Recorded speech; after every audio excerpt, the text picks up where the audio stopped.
Study point में आप सबका स्वागत है। आइए हम लोग अपने लाइट के क्लास को आगे बढ़ाते हैं। हम लोगों ने लाइट के क्लास में पिछले बार रियल इमेज और वर्चुअल इमेज तक हम लोग देख चुके थे, ऑब्जेक्ट और इमेज भी देख चुके थे। अब हम लोग देखेंगे कि image formation in a plane mirror. Plane mirror में इमेज का फॉर्मेशन कैसे होता है, इसको हम लोग समझेंगे अच्छे से। और इस वीडियो में हम लोग लेटरल इन्वर्जन के बारे में भी समझेंगे कि लेटरल इन्वर्जन क्या होता है। आइए सबसे पहले हम लोग समझते हैं कि इमेज फॉर्मेशन। लेकिन हाँ, जो भी अभी न्यू व्यूवर्स है, अगर वो लोग अभी तक मेरे चैनल को सब्सक्राइब नहीं किए हैं तो सब्सक्राइब कर लीजिए और इसे शेयर भी करिए।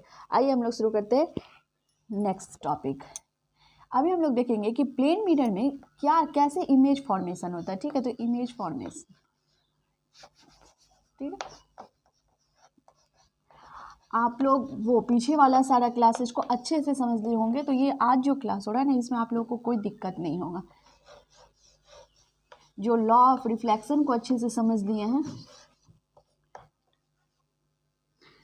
उनके लिए यहाँ समझना कोई दिक्कत नहीं। अगर अभी भी कोई ऐसे स्टूडेंट है जो लॉ ऑफ रिफ्लेक्शन नहीं समझे हैं, तो वो लोग बैक वाले लेक्चर में जा करके लॉ ऑफ रिफ्लेक्शन को पहले समझ लीजिए, फिर आप लोग इस टॉपिक को समझिएगा, तब आप लोगों के लिए ज़्यादा आसान हो जाएगा। नहीं तो अभी यहाँ पे समझ में कुछ भी नहीं आएगा, हम जो भी बताएंगे सारा आप लोगों के ऊपर से क्रॉस कर जाएगा। ठीक है, अब हम इसमें देख रहे हैं कि प्लेन मिरर जो है उसमें आखिर ऐसे कैसे इमेज फॉर्मेशन होता है उसके बारे में। हम ये मान लेते हैं कि ये हमारा एक मिरर है। ठीक है, इस चैनल को आप लोग ज़्यादा से ज़्यादा शेयर करिए।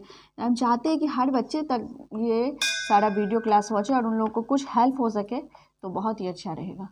और इस मिरर का हम नाम रख देते हैं एम और एम डैश। आप यहाँ पे ऐसा नहीं है, कुछ भी नाम रख सकते हैं, A B C D, it is totally depend on you. ऐसा नहीं है कि इसमें हम यूनिवर्सल है इसी को मान लेकर चलेंगे, ऐसा कुछ नहीं है। अब आइए हम लोग देखते हैं कि मिरर में कैसे इमेज का फॉर्मेशन कैसे होता है। तो इसके लिए हम पहले कोई ऑब्जेक्ट को लेंगे, तो हमारा जो ऑब्जेक्ट होगा वो बिल्कुल कोई पॉइंट सोर्स होगा, मतलब हम किसी पॉइंट सोर्स से अभी लेकर के बनाएंगे। और वो हमारा पॉइंट सोर्स मान लेते हैं, ये जो है ये हमारा ऑब्जेक्ट है। ठीक है, आप देख रहे हैं ये पॉइंट सोर्स, हम अभी पॉइंट सोर्स को लेकर चले, इसका नाम हम कुछ भी और रख देते हैं। ठीक है, और ये यहाँ पे है ऑब्जेक्ट, क्योंकि ऑब्जेक्ट होगा तो उसी का उस पर रे पड़ेगा और फिर उससे ही रिफ्लेक्शन होगा, फिर तब इमेज का फॉर्मेशन होगा, इसलिए ऑब्जेक्ट का होना जरूरी है। और ये ऑब्जेक्ट से हम दो रे इंसिडेंट करवाएंगे। ठीक है, और वो दो रे जब इंसिडेंट करेगा तब हम देखेंगे कि किससे प्लेन मिरर में हमारा इमेज बनता है। और हम एक रे सबसे पहले चलिए हम इंसिडेंट करवाते हैं मिरर पर। इस ऑब्जेक्ट से बहुत सारा रेज निकल रहा है, नोट बहुत सारा, लेकिन हम इसमें से सिर्फ दो रेज को लेकर के ही काम करेंगे। एक रे हमारा निकला और ये इंसिडेंट कर गया। ठीक है, और आपको पता ही है, मान लेते हैं ये एकदम सीधे जाता है। आपको ये हमेशा पता चले, light always travel in straight line, ये हमेशा स्ट्रेट लाइन में। ठीक है, ये इंसिडेंट कर गया और ये पॉइंट जहाँ पर ये इंसिडेंट किया मान लेते ये है P, और ये यहीं से फिर क्या होगा, हम जानते हैं लॉ ऑफ रिफ्लेक्शन आप पढ़े हैं, रिफ्लेक्ट कर गया। ठीक है, और मान लेते हैं कि यहाँ पर कोई ऑब्जर्वर है। ठीक है, ऑब्जर्वर है जो क्या कर रहा है, देख रहा है। ठीक है, यहाँ पे कोई ऑब्जर्वर है जो, ये ऑब्जर्वर है हमारा, इसको ऑब्जर्वर, मेरा डायग्राम उतना अच्छा नहीं होता है। ठीक है, तो आप लोग मैनेज कर लीजिएगा, समझ जाइएगा, मैंने लिख दिए है। यहाँ पर कोई ऑब्जर्वर है। ठीक है, और वो देख रहा है कि, और वो यहाँ से देख रहा है कि इस ऑब्जेक्ट का इमेज वहाँ पर जो बनेगा वो इसको देख लेगा, ये ऑब्जर्वर। तो ये रिफ्लेक्ट करके इसके आई तक यहाँ पहुँच गया, ये रिफ्लेक्ट हो गया। और आपको पता ही है इस दोनों के बीच में लॉ ऑफ रिफ्लेक्शन आप याद कर लीजिए, परपेंडिकुलर लाइन हम ड्रॉ करते हैं जिसको हम नॉर्मल भी कहते हैं। ये हमारा नॉर्मल है, ये ओपी हो गया, और ये रेज ये हो गया, मान लेते हैं हम इसको क्यू नाम दे देते हैं, रिफ्लेक्टेड। ठीक है, और ये आपको पता ही है, ये हो गया आई हो गया, और ये हो गया R, angle of incidence, angle of R, ये इंसिडेंट रे और ये रिफ्लेक्टेड रे, ये हमारे एक रेज का काम खत्म हो गया। ठीक है, अब हम देखेंगे इसी पॉइंट सोर्स से, इसी ऑब्जेक्ट से एक और रे हम मिरर पर इंसिडेंट करवाएंगे। ठीक है, मान लेते एक रे और निकल रहा है। ठीक है, और ये यहाँ पे क्या किया, इंसिडेंट किया। ये जो पॉइंट है जो इंसिडेंट किया है इसको हम मान लेते हैं पी आर मान लेते हैं, ठीक है। और फिर ये क्या करेगा, रिफ्लेक्ट कर जाएगा। देखिए रिफ्लेक्ट क्या, लॉ ऑफ रिफ्लेक्शन आपको याद ही है, ये उसी से ऑब्जर्वर के आई पे रिफ्लेक्ट किया, ठीक है। और यहाँ पर भी क्या बनेगा आपको पता ही है, नॉर्मल बनता है, always lie on the same plane. यहाँ भी आई और यहाँ भी आर, और angle I equals to angle R, आपको लॉ ऑफ रिफ्लेक्शन पता है। उसके बाद अब देखिए ये दोनों हमने इंसिडेंट करवा के रिफ्लेक्ट करवाए, ऑब्जर्वर के आई तक पड़ा। तो अब ऑब्जर्वर को कैसे ऑब्जर्वर देखेगा कि उस पॉइंट का, क्योंकि मिरर पे तो नहीं बन रहा है ना, ना ही मिरर के सामने बन रहा है आपका इमेज। ऑलवेज प्लेन मिरर में बिहाइंड द मिरर बनता है, मिरर के हमेशा पीछे बनता है इमेज। तो अब ये क्या होता है, ये दोनों P और R जो हमारा पॉइंट है, ये जो रिफ्लेक्टेड रे है, ये दोनों मिरर के पीछे की ओर क्या होता है ना, डाइवर्ज होता है एकदम, दोनों एक दूसरे से। अब देखिए ये पीछे की ओर एकदम, ठीक है। आप यहाँ से, और ये भी एकदम उसी प्रकार से, ठीक है।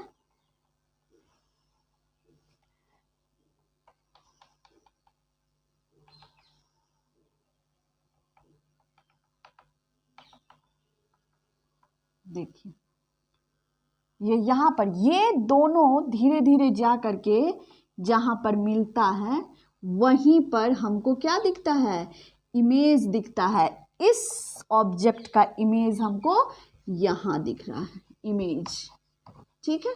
हम मान लेते हैं इसको आई, ये ऑब्जेक्ट आई मान लिया। अब देख आपको समझ में आ रहा है, अब यहाँ पर कोई दिक्कत नहीं है। जो ये होता है क्योंकि ये वर्चुअली मीट करता है, पहले ही बता चुके हैं कि प्लेन मिरर में जो इमेज बनता है वो वर्चुअल इंटरसेक्शन ऑफ पॉइंट से बनता है, रियल इंटरसेक्शन ऑफ पॉइंट नहीं होता। वास्तविक में दो बिंदुओं का मिलन वहाँ नहीं हो रहा है, वर्चुअली हम दोनों रेज रिफ्लेक्टेड रेड को वहाँ जा करके मिला रहे हैं, क्योंकि ये मिरर के बिहाइंड हमारा इमेज बन रहा है। तो हमें ऐसे ही कुछ कर सकते हैं मतलब यही नियम है, बस यहीं पर यहाँ पर ये जो बना ये बिंदु ही आपका इमेज है, जो यहाँ पर ऑब्जेक्ट है वही क्या है, यहाँ पर हमारा इमेज है, ठीक है। तो इस प्रकार से इमेज का फॉर्मेशन होता है प्लेन मिरर पे। अब देखिए अब इसमें और कुछ एक दो पॉइंट है जो हम लोगों को ऑलवेज ही समझना चाहिए। मिरर से जो डिस्टेंस ऑब्जेक्ट का होता है, द सेम डिस्टेंस जो है वो इमेज का होता है। ये जो हमारा मिरर है, मिरर से अगर ऑब्जेक्ट 5 सेंटीमीटर की दूरी पर खड़ा है, समझ गए, एग्जाम्पल हम आपको समझा रहे हैं, तो ठीक बिहाइंड द मिरर जो हमारा इमेज बनता है वह भी कितना पे बनेगा, 5 सेंटीमीटर पर ही बनेगा। अगर यहाँ से भी 5 सेंटीमीटर, तो इमेज डिस्टेंस ऑब्जेक्ट का डिस्टेंस और इमेज का डिस्टेंस मिरर से, याद रखिएगा, मिरर से फ्रॉम द मिरर से ऑब्जेक्ट का डिस्टेंस और इमेज का डिस्टेंस क्या होता है, सेम होता है। जितने डिस्टेंस पे ऑब्जेक्ट होगा उतने ही डिस्टेंस पर इमेज भी बनेगा। अगर ये 2 सेंटीमीटर पे है तो इमेज भी इसका 2 सेंटीमीटर बनेगा, ऑलवेज, ये चेंज नहीं हो सकता। ये जितना पर ऑब्जेक्ट हम रखेंगे उतना पर ही इमेज बनेगा। आप चाहिए तो एक वो स्केल से भी मेजर करके इसको बनाइए कि स्केल से आप मिरर है और मिरर से 5 सेंटीमीटर के स्केल पे या जितना भी लेना चाहे तो उस पर आप ऑब्जेक्ट को मान लीजिए और फिर रिफ्लेक्ट करके देखिए, और फिर उसको आप देखिएगा, वर्चुअली मिलाइएगा, इंटरसेक्शन करिएगा और फिर उसको स्केल से आप मेजर कीजिएगा। बरसते हाँ कि थोड़ा बहुत आपका, क्योंकि एक्यूरेट नहीं हो सकता क्योंकि आप उसको हाथ से ड्रॉ कर रहे हैं, लेकिन आपको दिख जाएगा कि वो वाकई एक्यूरेट ही जा रहा है, आप उसी आसपास में पहुँचेंगे। तो ये आपको याद रखना है कि मिरर से ऑब्जेक्ट और इमेज का डिस्टेंस सेम होता है, ठीक है। अब इसमें कभी कभी आपको एक इस तरह का ऑब्जेक्टिव प्रश्न पूछ सकता है कि देखिए कि अगर पूछा कि मान लेते हैं कि अगर इमेज जो है मिरर से जो इमेज बना है, बिहाइंड द मिरर जो इमेज बना है वो इसी सेम टू सेम 5 सेंटीमीटर पे बना है, तो हम समझ गए कि इमेज जो है वो मिरर से कितने दूरी पर बना है, 5 सेंटीमीटर की दूरी पर बना है। तो पूछेगा कि इमेज और ऑब्जेक्ट के बीच में डिस्टेंस कितना होगा। इमेज अगर 5 सेंटीमीटर पर बना है तो इमेज से ऑब्जेक्ट का डिस्टेंस कितना होगा, तो कितना होगा आप लोग बताइए। ये 5 सेंटीमीटर है यहाँ से यहाँ, तो ये 5 सेंटीमीटर कब हुआ, ये हम सबसे पहले सोचेंगे कि ये 5 सेंटीमीटर इमेज कब बना, जब ऑब्जेक्ट भी कहाँ पर हो, मिरर से 5 सेंटीमीटर की दूरी पर हो। जब ऑब्जेक्ट भी हमारा 5 सेंटीमीटर की दूरी पर होगा तभी उसका इमेज जो है वो 5 सेंटीमीटर पर बनेगा। Behind the mirror. तो अगर इमेज हमारा 5 सेंटीमीटर पर है तो ऑब्वियसली है कि ऑब्जेक्ट कितने सेंटीमीटर, तो पूछेगा कि इमेज से ऑब्जेक्ट कितने दूरी पर है। तो यहाँ से यहाँ 5 है और ये 5 सेंटीमीटर की दूरी पर है, तभी 5 पर बना है। तो 5 + 5, इमेज से ऑब्जेक्ट की दूरी 10 सेंटीमीटर की है, क्योंकि यहाँ से यहाँ तो कितना हो गया, इससे इसकी दूरी कितने की है, 10 सेंटीमीटर की है इमेज से ऑब्जेक्ट की। सेम टू सेम इसको रिवर्स करके भी क्वेश्चन आपसे पूछ सकता है कि अगर जिसका ऑब्जेक्ट, अगर मान लेते हैं कि ऑब्जेक्ट 5 सेंटीमीटर की दूरी पर है तो उसका जो इमेज बनेगा मिरर, इतना थोड़ा डिफिकल्ट कर देगा आपको समझने में, बस कॉन्सेप्ट आपको समझा पड़ेगा। तो लैंग्वेज में कितना भी डिफिकल्ट कर दे आप तुरंत कॉन्सेप्ट के अनुसार लेगा, वो तो कितना आसान है। लेकिन अगर कॉन्सेप्ट में थोड़ा सा भी आपको कन्फ्यूजन रहेगा तो फिर वो आपको सॉल्व करने में प्रॉब्लम हो जाएगा। और पूछेगा, सेम क्वेश्चन को पूछेगा दूसरे तरीके से कि अगर ऑब्जेक्ट जो है मिरर से 5 सेंटीमीटर की दूरी पर है तो उसका इमेज जो बिहाइंड द मिरर बनेगा, वो जो इमेज बनेगा तो उससे ऑब्जेक्ट और इमेज के बीच का डिस्टेंस क्या है, फिर वही आपको बताना पड़ेगा। तो बनेगा वह भी 5 सेंटीमीटर बनेगा, जब ये ऑब्जेक्ट 5 सेंटीमीटर की दूरी पे है तो वह भी 5 सेंटीमीटर, और ये दोनों को फिर से हम बताएंगे दोनों इस ऑब्जेक्ट इमेज से कितनी दूरी पर है, तो 10 सेंटीमीटर की दूरी पर है। तो यही है। तो इसमें हमको नहीं लगता आप लोगों को कोई भी कन्फ्यूजन होना चाहिए। इसको अच्छे से आप जो आप पढ़ेंगे तो उसको, जब बुक पढ़ेंगे तो उसको अच्छे से समझ लीजिएगा, तो आपको कोई भी प्रॉब्लम इसमें नहीं होगा। ठीक है, हम इसको मिटा देते हैं। अब हम बोले कि इसमें हम बताएंगे लेटरल इन्वर्जन क्या होता है। ठीक है, मान लीजिए मिरर रहने देते तो काम आ सकता है हमारा। देखिए, आप लाइट चैप्टर को क्या, सारे चैप्टर को आप अच्छे से पढ़िए, सारे सब्जेक्ट को अच्छे से पढ़िए। अभी आप लोगों का 10th वाले लोगों का तो लाइट ही स्टार्ट हुआ है ना, अभी सोशल भी स्टार्ट हो जाएगा। बस एक बार स्टार्ट हो गया तो फिर सीरियली वह भी स्टार्ट हो, सोशल का भी क्लास चलने लगेगा। तो आप लोग प्लीज़ कमेंट जरूर करके बताइएगा कि आप लोग को कैसा लग रहा है, समझ में आ रहा है कि नहीं आ रहा है। तो प्लीज़ आप लोग कमेंट करके बताइएगा और वीडियो को शेयर करते रहिए। अगर अभी तक शेयर नहीं किए हैं तो शेयर कर लीजिए और सब्सक्राइब भी कर लीजिए हमारे चैनल को। अब लेटरल इन्वर्जन, ठीक है,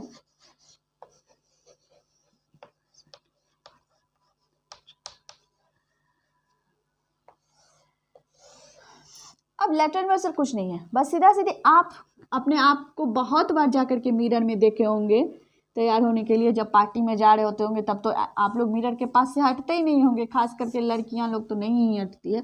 और अब तो बॉयज़ लोग भी हमेशा मिरर के ही पास खड़े रहते हैं, क्योंकि अब तो उन लोग भी रील्स बनाने में इतना व्यस्त रहते हैं, खुद को हमेशा मिरर के सामने देखते रहते हैं। तो आप लोग जो मिरर के सामने खड़े होते हैं तो क्या ऑब्जर्व करते हैं एक चीज़, क्या ऑब्जर्व किए हैं? अगर नहीं किए हैं तो अब ऑब्जर्व कर लीजिएगा, और जो ऑब्जर्व कर चुके हैं वो फिर से समझ लीजिए कि मिरर में अगर ऑब्जेक्ट जो है, ऑब्जेक्ट का अगर मतलब ऑब्जेक्ट अगर राइट साइड में है तो इमेज जो है उसका हमेशा लेटरली इन्वर्टेड बनता है, इमेज लेफ्ट में बनेगा। एग्जाम्पल मान लेते हैं कि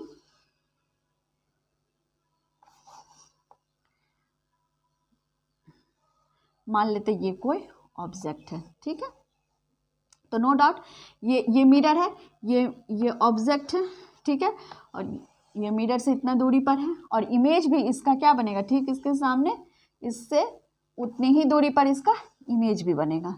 ठीक है, इसमें आपको कुछ अंतर नहीं अभी समझ में आ रहा होगा, क्योंकि फिगर जो है क्या है वो सेम है, लेकिन इसमें अंतर होगा, जो लेफ्ट साइड का है ना वो इसमें राइट साइड बन जाता है। ठीक है, जो लेफ्ट साइड का है, इधर से आपको बता रहे, तो जो लेफ्ट साइड का है वह राइट साइड में बन जाता है, और जो राइट साइड का ऑब्जेक्ट है वह लेफ्ट साइड में अपीयर होता है। तो इसी को हम लोग क्या कहते हैं, लेटरल इन्वर्सन करते हैं। यही कारण है जो आप देखते होंगे कि एम्बुलेंस में उल्टा क्यों लिखा रहता है, क्योंकि अगर एम्बुलेंस में सीधा एम्बुलेंस का अक्षर, एम्बुलेंस का स्पेलिंग अगर सीधा लिखा रहेगा, फिर जब हम लोग चल रहे हैं और उसको मिरर में देखेंगे तो वो हमको सही से समझ में ही नहीं है, क्योंकि आपको पता है कि लेफ्ट का राइट में दिखता है और राइट का लेफ्ट में हमको इमेज दिखता है जो ऑब्जेक्ट की तरफ से होता है, तो उसका जस्ट इमेज में क्या होता है, इन्वर्ट हो जाता है, उल्टा दिखता है। तो हम लोग अगर एम्बुलेंस का अक्षर अगर मान लीजिए एम्बुलेंस सही स्पेलिंग में, मतलब सही AMBULANCE एम्बुलेंस जो है वो अगर एकदम जैसे लिखा जाता है उसी तरीके से अगर लिखा रहेगा, तो जब हम लोग उसको मिरर में देखेंगे, माने हमारे पीछे एम्बुलेंस आ रही है गाड़ी, तो हम लोग कैसे देखेंगे, हम लोग समझ ही नहीं पाएंगे क्या लिखा हुआ है, क्योंकि इमेज जो लेफ्ट का है वो राइट हो जा रहा है, जो राइट का है वो लेफ्ट हो जा रहा है, तो इमेज हम समझ नहीं पाएंगे। इसलिए उसको उस तरीके से लिखा जाता है लेफ्ट वाले को, जो कि आप समझिए कि जो पार्ट जब हम उसको मिरर में देखेंगे तो इस तरीके से लिखा जाता है कि मिरर में वो हमको सीधा दिखे, क्योंकि ऑब्जेक्ट में जो लेफ्ट में होगा ये, ठीक है, तो इसमें आपको ये हो गया, ठीक है, और जो लेफ्ट में है इसमें आपको कुछ अंतर वैसे नहीं लगेगा, ठीक है, तो लेकिन जो लेफ्ट में है वो राइट में चला जाएगा और जो राइट में है वो लेफ्ट में आ जाएगा। तो यही कारण है जो एम्बुलेंस वगैरह में वो लिखा था, ताकि आप मिरर में उसको पीछे देख ले, अच्छा एम्बुलेंस है, तो आप उसको रास्ता दे दें और वो जल्दी से आगे बढ़ जाए। तो इसलिए एम्बुलेंस आप देखेंगे कि उल्टा लिखा रहता है, क्योंकि इमेज जो फॉर्म होता है हमारे मिरर में वो लेटरली इन्वर्टेड होता है। लेटरल इन्वर्सन का फॉर्मूला इसी को कहते हैं कि left side of the image appears to the right side of the image and the right side of the object appears to the left side of the image. तो जो left में वो राइट दिखता है, आप खुद को जाकर के मिरर के सामने खड़े होकर के देख लीजिएगा, आप लेफ्ट हैंड उठाएंगे तो वहाँ पर राइट हैंड आपको उधर से राइट हैंड हो जाएगा, और जो राइट हैंड होगा वो आपको लेफ्ट में दिखेगा। आप आज जाइएगा और करके इसको देखिएगा, और देखिएगा कोई आपको देख ना ले ऐसे ऐसे करते हुए, सब बोलेगा इसको क्या हो गया, इसलिए अकेले में रूम बंद करके देखिएगा कुछ चीज़ करके, ताकि नहीं तो लोग आप पर हंस भी सकते, इसलिए अकेले में करके देखिएगा। ऐसे ही मजाक कर रहे थे, आप सबके सामने भी करिएगा, तो ये तो साइंस का आपका प्रूफ है, तो इसमें कोई दिक्कत नहीं है। तो इसी को कहते हैं लेटरल इन्वर्सन। आप जो किताब हमारा होता है, आप किताब को ले जाके मिरर के सामने में रख के देखिए कि वहाँ पे कैसा दिखाई देता है उसका स्पेलिंग, तो वहाँ पे आपको क्लियर हो जाएगा कि हाँ ये है लेटरल इन्वर्सन। तो यही है लेटरल इन्वर्सन, और ये प्लेन मिरर में आपको बता दिए इस तरीके से लेटरल इन्वर्सन का फॉर्मूला हमारा काम करता है। और यही मतलब मिरर में जो लेटरल इन्वर्सन होता है, यही कारण है जो बहुत जगह आपको स्पेलिंग उल्टा दिखता है, क्योंकि उसको सामने वाले को उस वक्त उसको सीधा दिखलाना होता है, बस यही कारण है। तो यही है लेटरल इन्वर्सन, इसमें कुछ भी ज़्यादा नहीं है, आप लोग आसानी से इसको समझ सकते हैं। अब हम लोग नेक्स्ट क्लास में देखेंगे इसी लाइट से रिलेटेड। अभी हमारा पूरा लाइट चैप्टर यहाँ पे ख़त्म किया जाएगा आपका, और फिर दूसरे चैप्टर को हम लोग शुरू करेंगे, लेकिन पहले हम लोग लाइट को ख़त्म करते हैं। अब हम लोग मिलते हैं तब तक नेक्स्ट क्लास में, ठीक है, तब तक अपने और अपनों का ख्याल रखें, और अगर हाँ अभी तक सब्सक्राइब नहीं किए हैं तो सब्सक्राइब कर लीजिए। मिलते हैं नेक्स्ट क्लास में, धन्यवाद।